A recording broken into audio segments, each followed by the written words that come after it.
Hi everyone, welcome back to my channel. I hope you are all doing well. In this video we are making faux sea glass pendants, truly inspired by this little beauty that I found at Dunnet Bay in Scotland, but also these Zen coasters. If you remember, I carved the edges, brought the gold pen over, fully inspired this video. I am so in love. Let's go.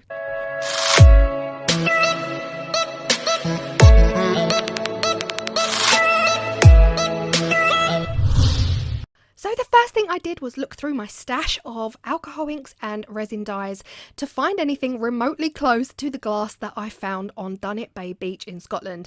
I found kind of ocean blues and turquoise greens, but I'll be honest, they were all very similar in shade, so they all kind of came out the same. But these are the colours we're going with. Top left of the screen there, you can see I did make a dark blue.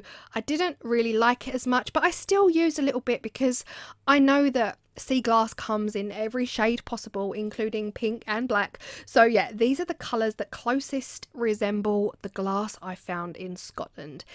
Now these moulds are the cutest, smallest little pendant moulds that I own. I don't even know if I've used them before on my channel, but I've had them a very, very long time.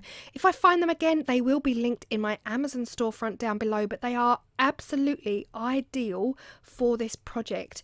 Now the resin I'm using again is the Vista Turbo for no other reason other than it cures super fast. And even though it was the next day before I even came back to this project, so you really could use any epoxy resin with this project.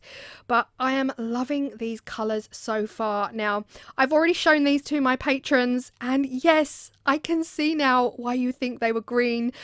I mean, they are. I think I might be a little bit colourblind, but they look very green in the video as well.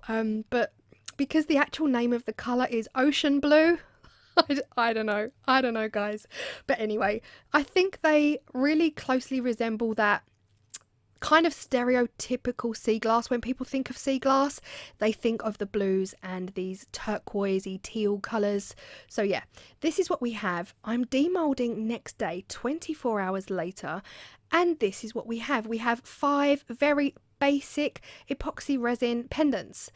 But what we want to do is we want to take away that shine, take away that surface, and take away most of those edges. We don't want any sharp edges. We don't want any resin shine whatsoever. We want it to look like sea glass. Now, disclaimer guys, do not try this at home. Please be safe if you do. This is not a tutorial on how to use a craft knife, more of a tutorial on how not to use a craft knife. So please be careful and use your knife safely. We are carving all of the edges off of all of these pieces, similar to what I did with the Zen coasters. And that is really what inspired this video, because you all in the comments were saying it really does look like metal coming up and over the edge, and that got me thinking about the sea glass, kind of the encased jewellery that you find from silversmithing. But obviously I'm not a silversmith, so we're going to have to make do with something else. So here I am just carving away until the pendant no longer has any sharp edges whatsoever. I want these epoxy resin pieces to look like they have just swept up in the sea. They've just travelled all the way from New York to London and been swept up on the beach on the south coast. So the next step for these is to take away all of that shine. We want zero shine. Now, I know that people can restore their sea glass and give it a super glossy shine. I'm not sure how they do that, but I have seen sea glass jewellery with a really pretty surface. I don't want that. I want the frosted glass appearance that I saw in that glass that I found in Scotland, because that was my very first piece of sea glass. I've never found sea glass before. That beach at Dunnet Bay was the most beautiful beach I've ever been to, and I just saw it. It was just there on its own in the middle of nowhere, and honestly, I love that piece of glass. I love it. So here we are using 800 grit wet dry sandpaper, lots of water, and I'm sanding. And I am sanding, and I am sanding. I'm trying to sand down all of those cuts. Now, the only reason I cut them in the first place was just to minimize the time it would take me to sand them into the shapes I want. So ideally, the cutting just saves time. It gets off most of the stuff that you want off before you then go in and sand. So I'm quite happy with this one at this stage, and I've given it a wipe to get all of the mush off of it. And yeah, I'm loving it. I actually compare it here to an original. So there you go. That's the original kind of style, the sharp 90-degree edges, super shiny, glossy resin, and we want this muted frosted glass appearance. And I am honestly, like, people might have done this before out there, guys, but I didn't check YouTube to see if these videos have been done before, because yeah, like I said in previous videos, we can all have our own ideas but that someone else has already had without even knowing it. So I didn't check, but here we are. I'm in love with these. I think they look about as close to sea glass as anything I've seen. So yeah, here they are. All 5 have been sanded.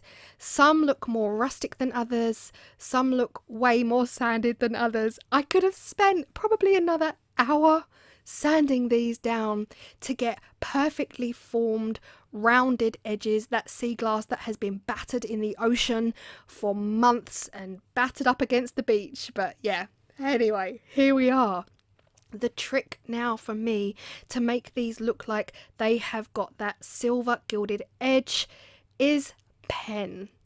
Now, I am using my Deco Colour Silver pen, and I know that that is not widely available in the UK, which is a real royal pain. It's a real pain. But again, any super shiny metallic oil-based pen will do the same job. The reason I say oil-based is because once it's on here, it will not come off. We don't need to top coat. The only way that pen is coming off is if you sand it or scratch it off intentionally, which of course I hope we're not doing. But at this point, it is looking so much like the vision I had in my head. This is what my sea glass would look like if I knew how to create sea glass jewellery. Like, get the silver, heat it up, bash it down, and then mould it around your piece.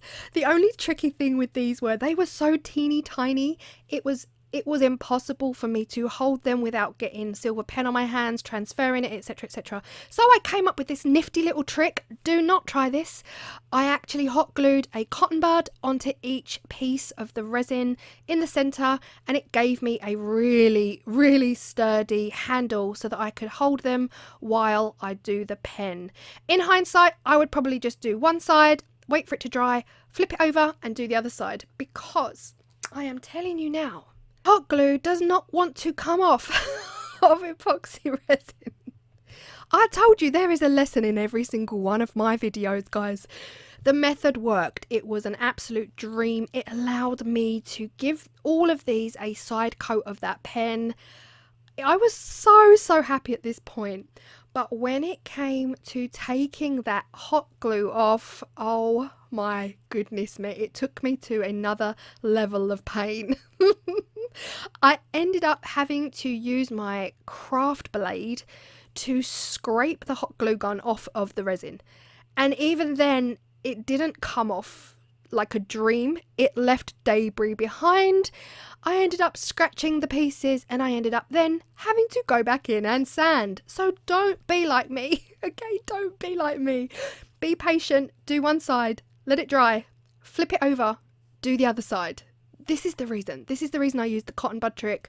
Having said that, it worked, and they all still are beautiful. So here you see me using my craft blade. I realised this hot glue's not moving. I thought I'd be able to just peel it off with my nails, but nope. I needed my craft blade. So this is the only one out of all of the pendants. This is the only one that came off in one piece with hardly anything left. So yeah, they didn't all look like this. I did end up having to go back in and sand down the debris. The other thing I did try was using some alcohol just to get rid of the stick, so there was some sticky bits left, but in the end it all came off and they're all restored back to factory settings, so it's all good. To finish them off, I'm using some of these clasps. I actually got a whole jewellery making kit from BB Craft around about a year, 2 years ago on my channel. I've still got tons of it left, so I'm using these large circles. Oh guys, why is it that I never find the word? You can tell me in the comments. And yeah, here we are. I'm just attaching them all to this. Now, I don't have any decent silver chains at all, so I won't be selling these. Obviously, if you wanted one, you could buy one, but I wouldn't be providing the chain. You know what I mean? So they would just be cheap little things that I will sell, and I won't be selling them with chains, because the chains I have are cheap costume jewellery ones and the clasps are all a little bit broken. So here you go, I'm attaching it to the chain. This one here is my absolute favourite. It's got the most random shape to it, so it looks the most like sea glass, whereas the others are a little bit manufactured, you know, with the oval and the teardrop shape and the rectangle, whereas the one in the centre, I am obsessed with that. Let me know what you think of this method. Like, I don't know if this is a new method, if anyone's tried it before, I don't know, but if you've seen it somewhere else, then that's, you know, let me know and I will share my appreciation for that as well. We can't all have completely original ideas, so you never know, someone out there might have tried it already. But I am utterly obsessed. I hope you love it. And just to let you know, my Scotland vlog video is going to come out on the 30th, just a chilled Sunday afternoon. I'm putting it out there. I'm really just putting it out there so that I can reference back, look back at the time that we had in Scotland. I'm not expecting everybody that watches my craft to want to watch it, but it is just a memory, an amazing 2 weeks. Hours and hours of footage down into 30 minutes, and that is where you will see the beach that I got this sea glass from that inspired this video. So I hope you love them as much as I've loved making them. I feel like I've created something so beautiful, and I hope you do too. So I thank you so much if you're still here. We are nearly 12 minutes in. I appreciate you massively. So please do not forget to hit that like button. Subscribe. If you're still here, then you might as well stay. You know, you might as well stay with me at Claire's Crafty Corner and enjoy whatever is coming up. I will see you all in the next video. Bye.